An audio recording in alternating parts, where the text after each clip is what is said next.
What's up, guys? This is Bulvar the Fell-Handed, and today we have a little bat chattery on Prokrovka. The greens have spawned on the southern side and the reds have spawned on the northern side.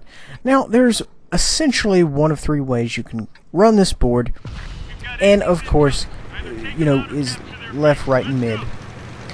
Now, I'm not a big fan of pushing right because a lot of times if you go up on the hill, the shots are just not going to be there. You just can't pump out the damage in which you really need to in order to flourish in a high tier medium tank. That being said, the mid is a really good place to get a lot of assist damage, not necessarily a whole lot of straight up combat early on in the game. If you somehow manage to get low health, left flank is always a good one. Sit in a bush, snipe, give assist damage, what have you, and that's perfectly fine as a medium. If you're a heavy tank, not so much. So right off the bat, I just take a good knock, and that is, that's why you have to be cautious, if at all possible, in this tank, because if you go out there too much, you're really going to get shut down early.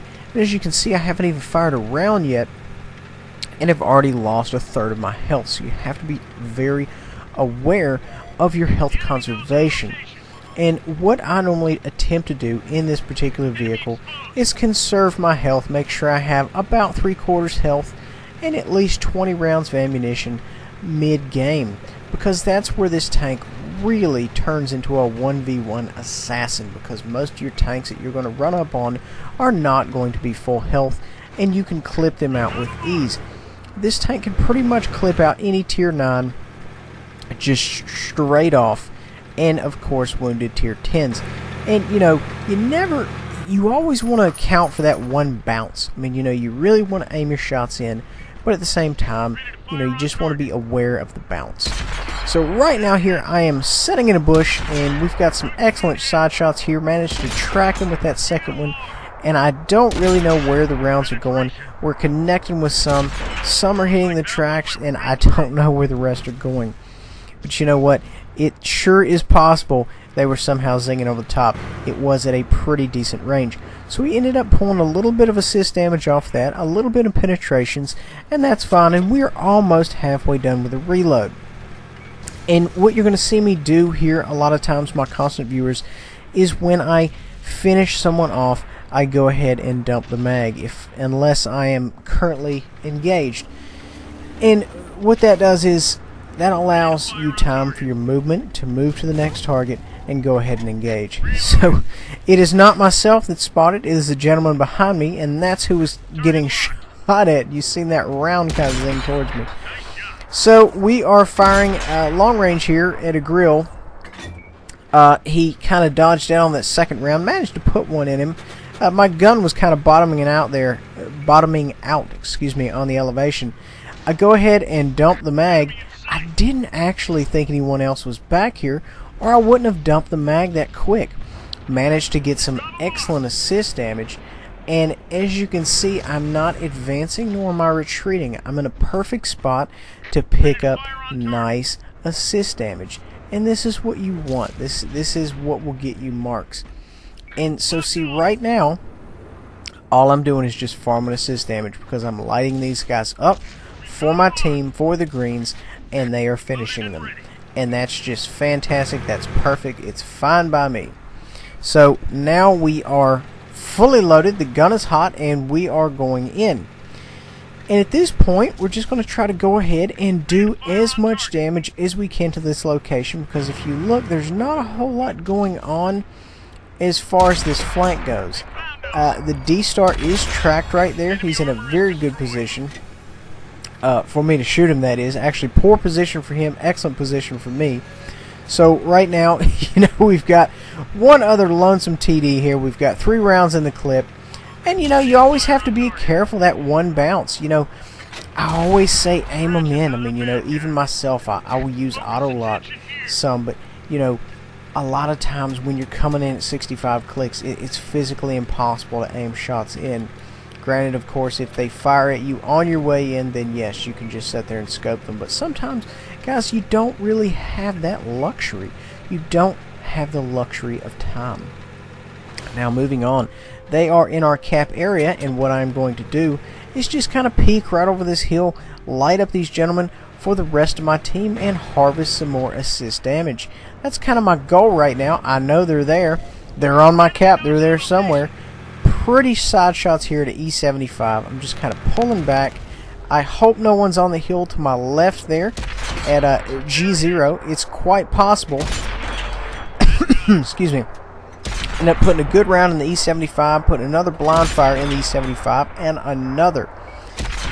Buddy, get out of there. If your sixth sense isn't going off and you're still getting shot, get the heck out of there. It'll save you some pain and suffering. So right now, guys, the gun is down. We're about a third of the way through loading, and as you can see, I'm just peeking over. I'm doing nothing but going hull down, and I'm just kind of observing the situation. We're not necessarily making any active movements on this type area. And you know what you need to be doing in this tank is, if you are reloading, you always need to be advancing unless you are otherwise engaged. The previous area I was at, I consider that I was engaged, because if I moved up any further, they would spot me and then the jig would be up. They were actually kind of spotting me some where I was there, but there were other easier targets to hit that are closer, not 400 meters away, and not hold down. So you have to make yourself a less appealing target. I was in a hold down IS-7 one time, and an E3 looked at me, paused, and then looked away and shot somebody else. So you have to make yourself an unappealing target, and that's exactly what I did. So right now, guys, this is more or less textbook flanking. We're just going to kind of creep up here, and now we're going to wait on them to light something up. So I'm thinking to myself, you know what, I came all the way around there because we kind of thought they would be at J8, just on the other side of the train tracks there, and it just dawned on me they are up in this top corner here at A0, and that's perfectly fine. I have a plan for that as well. We're just going to go up here and see what we can get going on with a little bit of assist damage. We have a guy down there by his lonesome, and a guy on the top of the hill, and I am not a fan of getting shot with either one. Tank destroyers are killy and they hurt, but you know what, I am quick and I am wily and I am in a bat chat, so I think I'll be okay as long as I can just stay moving and not let him get that 17-centimeter gun to bear. Will it kill me? No. Will it hurt? Yes. I don't know, it might kill me. It may very well kill me.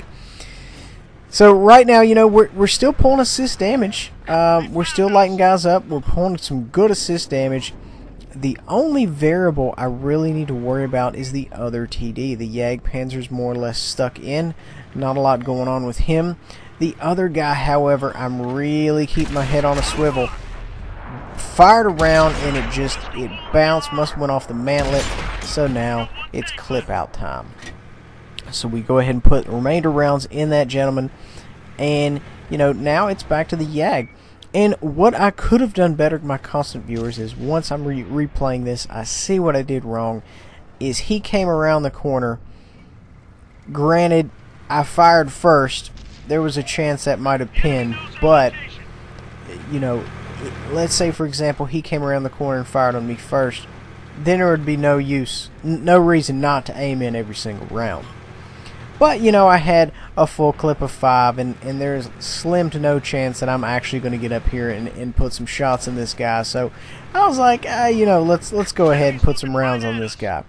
But yes, everything could have been done better. So right there I go for the tracks because I don't want him nosing over and shooting me.